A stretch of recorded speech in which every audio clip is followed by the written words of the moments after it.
2012년도도 거의 절반이 다 갔습니다.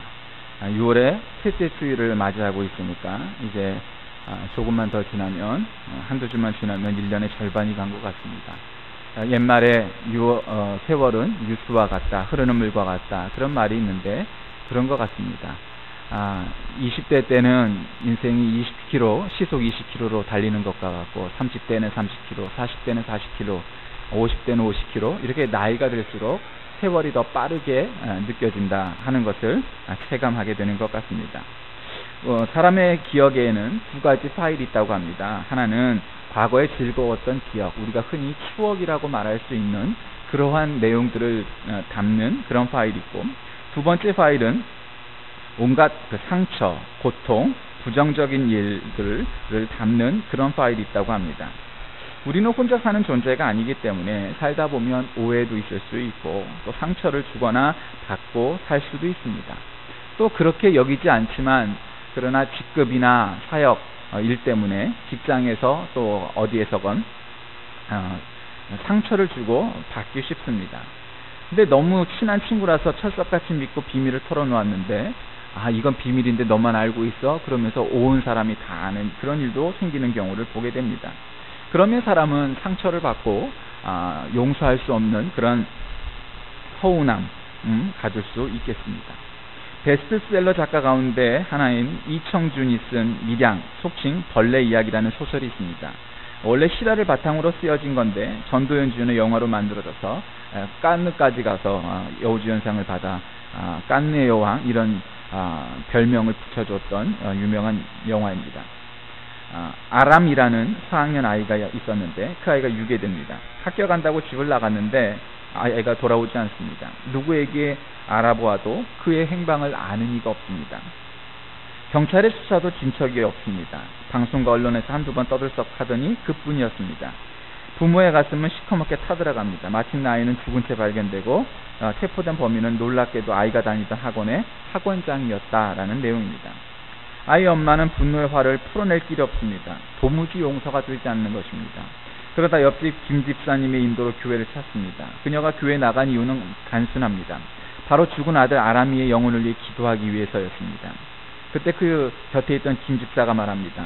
아람 엄마, 이제 모두 용서해. 그리고 안식을 찾아. 정말 그럴 수 있을까? 모든 것이 하나님의 뜻이고 계획이라는 기막힌 말을 믿을 수 있을까?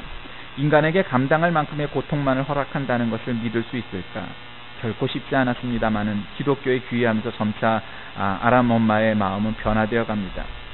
마침내 그녀는 유괴범을 만나러 교도소에 갑니다.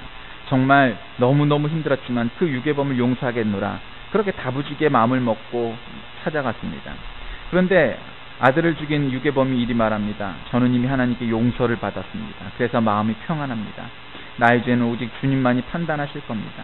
그 말을 들었던 주인공은 기가 막힙니다. 아니, 내가 용서하지 않았는데 누가 누구를 용서한단 말인가? 소설은 결국 아내가 약을 먹고 자살하는 것으로 끝이 납니다. 이 소설은 아이의 유괴라는 묵직한 사회적 이슈를 통해 용서와 구원, 그리고 인간의 존엄성의 문제를 예리하게 파헤치고, 사람 사이에 용서가 안 되었는데 종교라는 미명하에 하나님의 용서로 해결되었다고 할 수 있는가 하는 질문을 우리에게 던집니다. 우리와는 거리가 먼 소설 같은 이야기로 들릴 수 있습니다만, 그러나 아이를 잃어버린 경험이 있다면 그렇게만 볼 수 없는 내용이라고 생각합니다. 기독교에서는 자살을 철저히 금합니다. 심정적으로 보면 이 자살을 누구라도 감히 비판할 수 있겠습니까마는, 그러나 자식 가진 부모라면 자살을 탈출구로 삼은 이 여인의 마음을 이해할 수 있겠지만, 그러나 그것이 옳은 판단인가 아닌가 하는 문제는 다른 문제입니다. 절대 용서하지 마. 그런 파렴치한 놈은 용서해서는 안 돼. 비록 그런 유괴범만 용서 안 되는 게 아니라 우리 자신에게 해악을 끼치고 끊임없이 우리를 핍박하거나 싫어하고 미워하는 사람들을 용서하기 쉽지 않습니다. 이런 마음을 가지고 있다가 오늘 말씀을 접하면 어찌 이 말씀이 쉽게 이해가 되고 받아들여지겠습니까? 베드로가 예수님께 질문합니다. 주여, 형제가 내게 죄를 범하면 몇 번이나 용서하여 주리까? 7번까지 용서하여 주리까? 베드로의 질문을 분석하면 지금 베드로는 용서의 한계를 묻고 있는 겁니다. 우리나라 사람들은 삼세판이라는 말 좋아합니다. 그래서 한 3번쯤은 그렇게 참거나 용서하거나 이해할 수 있지만, 그러나 그것이 넘어가면 못 견뎌 하는데, 유대인인 베드로는 한 7번쯤까지는 그리할 수 있겠다고 스스로 믿었던 것 같습니다. 그래서 유대인들이 생각하는 용서의 한계는 3번이었는데도 불구하고, 유대인 랍비들은 이웃이 잘못을 범하였을 때 3번까지 용서하라고 욥기에 보면 그렇게 가르칩니다. 그런데 베드로는 그 전승을 뛰어넘어서 7번까지 용서해 주면 괜찮겠습니까? 라고 질문하는 겁니다. 아마 이 질문은 당시의 관습에 비한다면 아주 관대하고 자비한 마음이었을 겁니다. 아량 넘치는 태도였습니다. 베드로도 이 말을 했을 때 스스로 자신이 나름대로 믿음과 사랑을 갖고 있었던 그러한 사람이었다고 여겼을지 모르겠습니다. 그런데 한번 보십시오. 우리 예수님은 말씀하시기를 내게 이르노니 7번뿐만 아니라 70번씩 7번이라도 할지니라. 이 말씀은 490번 하라는 말씀입니다. 여러분, 그 말의 뜻이 무엇입니까? 그것은 무한히도 용서해 주라는 것입니다. 용서란 용서의 한계가 없는 것이 참된 용서라고 말씀하는 겁니다. 여러분, 어떻게 우리가 그렇게 할 수 있겠습니까? 사람이기 때문에 우리는 도무지 우리의 힘으로는 그리할 수 없을 겁니다. 그럼에도 불구하고 용서의 한계를 무효화시키는 예수님 말씀에 아멘이 안 될 때, 아니 어쩌면 정반대로 반항하고 싶고 우리의 화를, 우리들의 감정을 터뜨려보고 싶은 생각이 왜 많이 없었겠습니까? 여러분, 그때 우리의 마음이 어땠습니까? 마음이 편하셨습니까? 아니면 알 수 없는 어떤 쾌감이 느껴졌습니까? 정신병원에 입원하고 있는 환자의 절반 정도는 그들이 진정으로 용서하거나 용서받았다는 것을 알게 되면 퇴원할 수 있는 환자들이라고 합니다. 용서를 하거나 용서를 받는다는 것이 정신건강에 얼마나 중요한 영향을 미치는가를 단적으로 설명해 준 예라 할 수 있겠습니다. 여러분, 기꺼이 용서하지 못하고 원한이나 미움, 억울한 감정을 계속적으로 마음속에 품게 되면 사람에게 생기는 부정적인 요소는 참 많습니다. 여러분, 만병의 근원이 무엇입니까? 스트레스입니다. 우리가 용서받지 못하거나 용서하지 못할 때 우리는 그 압박감으로 아주 심각한 스트레스를 받게 마련입니다. 그것은 우리의 모든 몸의 상체나 어떤 건강의 리듬을 깨트리고 저항력을 감소시켜서 결국 사소한 일로도 심각한 문제에 이르도록 우리들의 건강 상태를 만들게 됩니다. 수잔 콜드웰이라는 여성이 있습니다. 이 여인은 30여 년 전에 차를 태워주겠다는 대학 친구의 말을 듣고 탔다가 성폭행을 당합니다. 그날부터 그녀의 삶은 어둡고 고독했습니다. 아침에 일어나서 잠자리에 들 때까지 하루 종일 그에게 분노가 떠나지를 않는 겁니다. 용서가 되지 않는 겁니다. 그런 날들이 계속되자 심장고동이 높아지고 맥박이 빨라지고 두통이 오고 위경련이 옵니다. 분노를 심하게 느낀 결과 턱 관절통까지 앓게 됩니다. 수시로 분노가 폭발하는데 그 분노의 효과가 다른 누구에게 가는 게 아니라 바로 자기 자신에게 오더라는 것입니다. 분노를 내면 낼수록 그 분노가 자기 몸을 죽이더라는 것입니다. 분노는 사람을 죽인다의 저자인 레드퍼드 윌리엄스 박사가 이런 말을 했습니다. 분노를 매일 느끼는 것은 작은 분량의 독약을 매일 복용하는 것과 같다. 이 말처럼 그녀는 지금 변화되고 있는 겁니다. 1차적으로 강간당한 그 사건 자체가 주는 상처가 그에게 치명적인 것이 아니라 그 상처를 잊지 못하고 분노하고 용서하지 못하는 것 때문에 그것보다도 훨씬 더 치명적인 결과가 오게 되더라 하는 것입니다.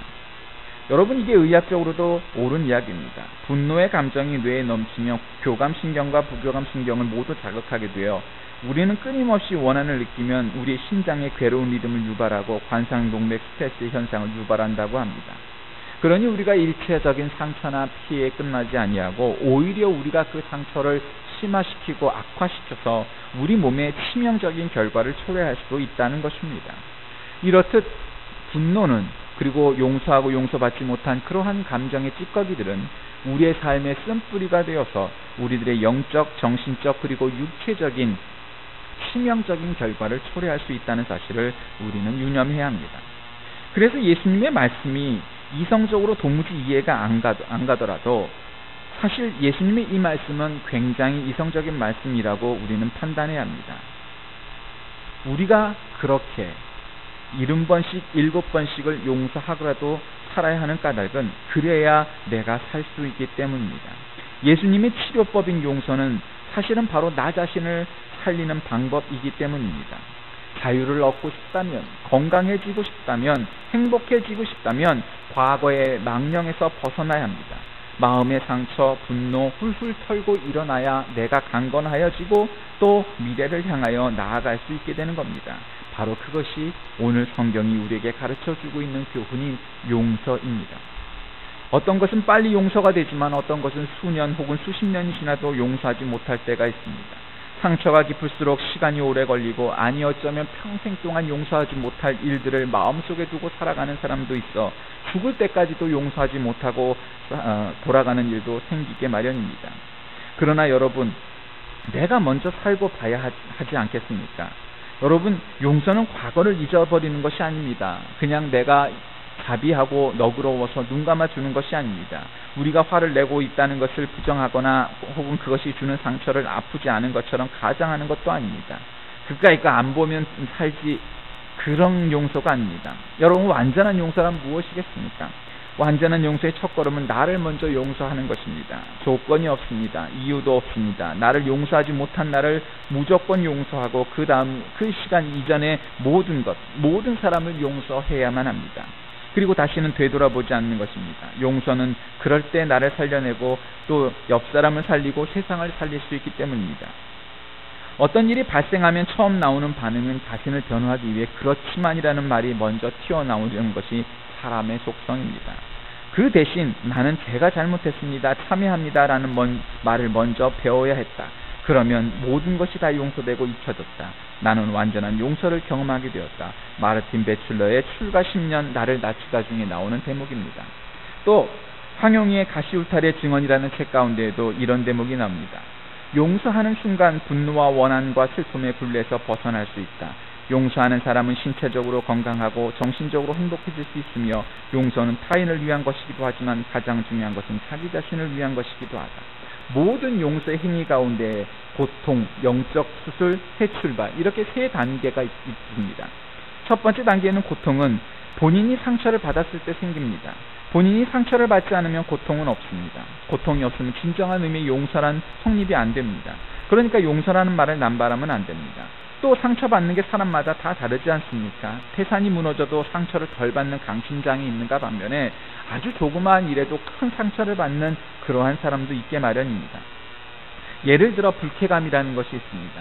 약속에 늦는 사람, 저녁 식사 자리에서 지루한 이야기를 늘어놓는 사람, 계산대에서 새치기를 하는 사람, 아주 그 사소한 거에 미묘하게 마음에 들어하지 않고 상처를 받는 사람도 있는가 반면에 그러한 일들을 별로 짜증내거나 불쾌감을 느끼지 않고 상처를 받지 않는 사람도 있게 마련입니다.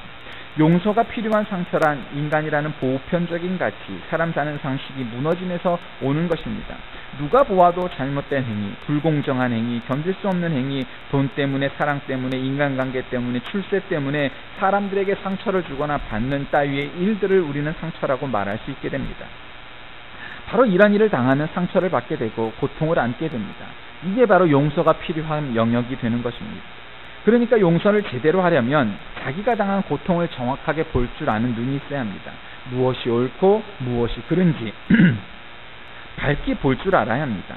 상처받은 사건을 떠올린다는 거 고통스러운 일입니다. 그러나 진정 우리가 용서하려면 내 고통의 본질이 무엇인지 정확히 알아야 합니다. 그 다음 두 번째 단계로 옮겨가는데 그것이 영적 수술의 단계입니다. 용서하는 단계입니다. 여기서의 핵심은 잘못을 저지른 사람과 행위를 따로 떼어 생각하는 것입니다. 여러분, 용서란 무조건 다 덮어주는 것이 아닙니다. 그리 된다면 정인이 공인이 하는 말이 무언들 필요하겠습니까? 이 땅에 용서라는 이름하에 수많은 불법들이 자행되고 있습니다. 그것이 하나님의 방법, 하나님의 용서이겠습니까? 그렇지 않습니다. 하나님의 방법대로라면 예수님이 무슨 필요가 있겠습니까? 내가 너를 용서한다, 그러면 되는 거죠. 그런데 예수님을 통해서 우리가 알 수 있는 것은 무엇입니까? 그것은 하나님의 용서입니다. 하나님의 용서란 무엇입니까? 우리를 대신하여 십자가를 지신 예수님께서 그 십자가에 흘린 피와 그 고통을 통하여 우리 죄를 대신 지신 그 은혜로 인해 우리를 용서하셨다는 겁니다. 우리의 행위에 대한 책임을 눈감아 주신 것으로 끝난 것이 아니라 예수님께 대신 물은 겁니다. 그리고 우리 한 사람 한 사람에게 내가 너를 용서한다 선언하셨습니다. 그러니까 법적으로 책임져야 하는 부분은 법이 그 책임을 물을 건데, 신앙적으로 말하면 하나님이 공의에게 맡겨놓으면 되는 것입니다. 즉 우리의 죄를 예수님께서 대신 지심으로 하나님이 우리를 용서하신 것이지, 그저 없던 일로 치자 하고 그 땅을 그냥 덮어버린 것처럼 우리의 죄를 그렇게 묻어버린 것이 아니라는 것입니다. 그런데 왜 우리의 죄를 예수님이 대신 지십니까? 너무도 비논리적인 방법 아닙니까? 우리의 죄를 예수께서 대신 지게 하시고 우리를 용서하셨습니다. 여전히 우리는 변하지 않았는데도 말입니다.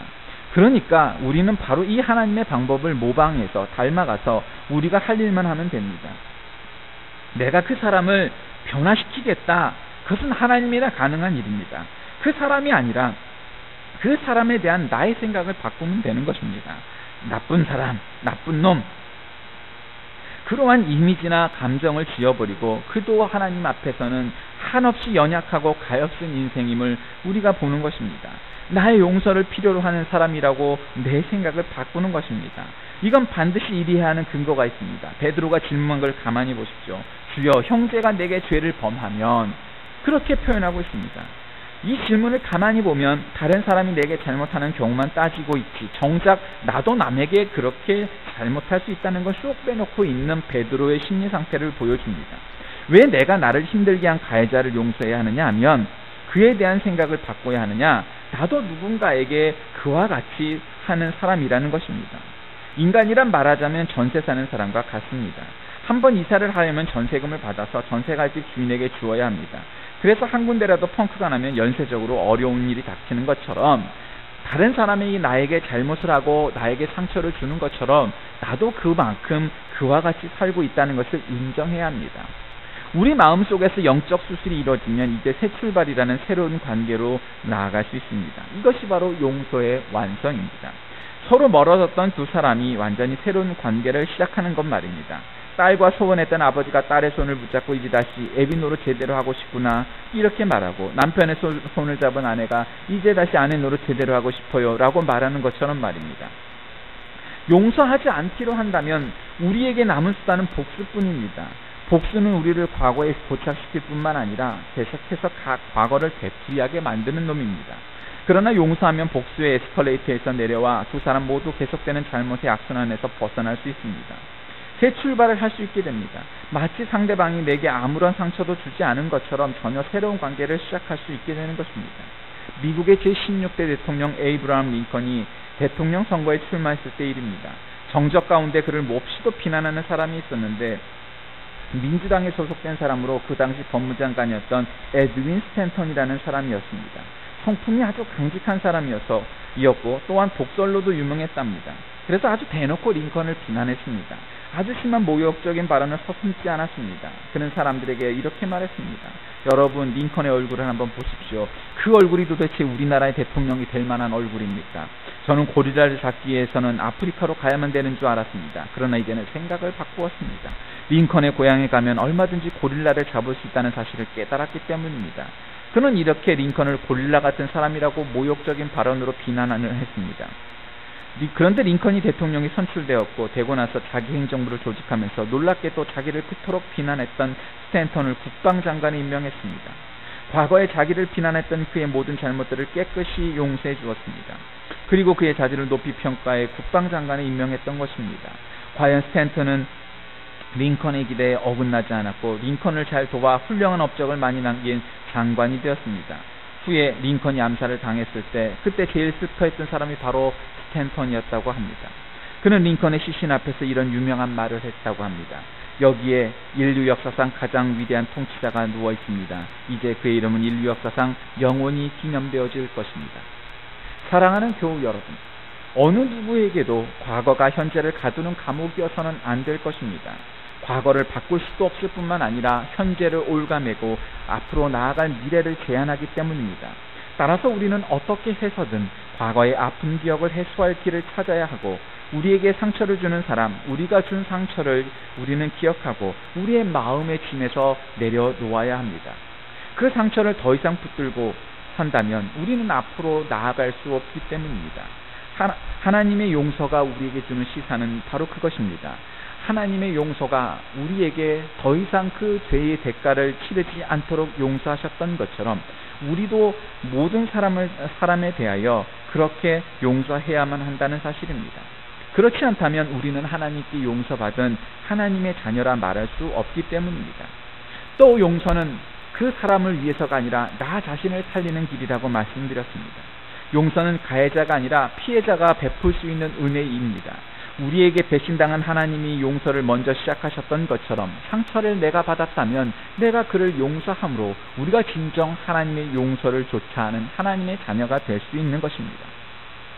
만일 너희가 진심으로 자기 형제를 용서하지 않는다면 하늘에 계신 내 아버지께서도 너희에게 이같이 행하실 것이라 하는 말씀을 기억하시기 바랍니다. 우리에게 남은 올 한 해 용서의 사람으로 살아가시기 바랍니다. 에베소서 4장 32절 말씀을 보면 여러분 가슴에 품고 사시기 바랍니다. 서로 인자하게 하며 불쌍히 여기며 서로 용서하기를 하나님이 그리스도 안에서 너희를 용서하신 같이 하라.